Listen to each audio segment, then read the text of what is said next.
We come now to the 12 tribes, the 144,000. I've already drawn attention to the symbolic meaning of number.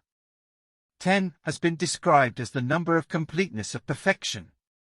I think of it as pointing towards the full extent of the world. 1,000 is 10 in cubic form. I think of it as God's version of 10, the full extent of God's world. And all the way through the Bible, 12 is the number which points us towards God's people. Now each tribe on the following list is numbered as 12 multiplied by 1,000, and the multiplication by 12 is repeated because there are 12 tribes on the list. Therefore the symbolic meaning of this number is the fullness of God's people occupying the fullness of God's world. We also need to look at the names of these tribes. The list is really a combination of two different lists from the Old Testament. There is the original list of sons of Jacob, which includes Joseph and Levi.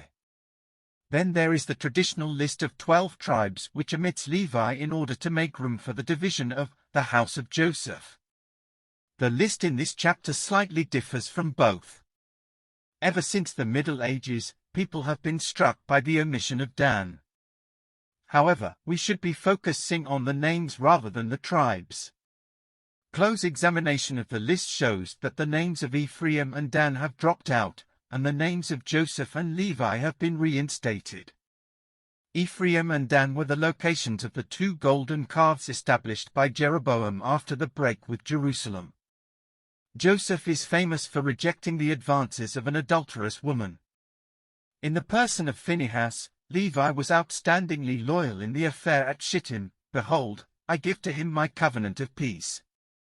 In short, two names associated with unfaithfulness have been replaced by two names associated with faithfulness. This can hardly be a coincidence. The implication is that this list identifies a version of God's people which has been cleansed of unfaithfulness. We already know that they've been sealed by God through the Spirit as belonging to Christ. The scene is also an echo of one of Ezekiel's visions. There the Lord is on the verge of sending his wrath against Jerusalem on account of its various idolatries. He gives instructions, before this happens, to put a mark on the foreheads of all those who sigh and groan over all the abominations. That is, their loyalty to God makes them grieve over the unfaithfulness of the rest of the city. The purpose of the mark is to protect them from the action of wrath. Evidently, the act of sealing has the same purpose. These people are under spiritual protection, because they are going to face a spiritual ordeal. Another obvious parallel is the mark placed on the hands or foreheads of the followers of the beast. In the background of both marks, we should recognize the repeated command of Deuteronomy about the words of God, "You shall bind them as a sign upon your hand, and they shall be as frontlets before your eyes." They are alternative bonds of loyalty, another of the opposing pairs of revelation. Those who receive the seal will not receive the mark, and that is their spiritual protection. The function of the work of sealing is to bring into existence a body of believers who will remain faithful in the overwhelming time of trial.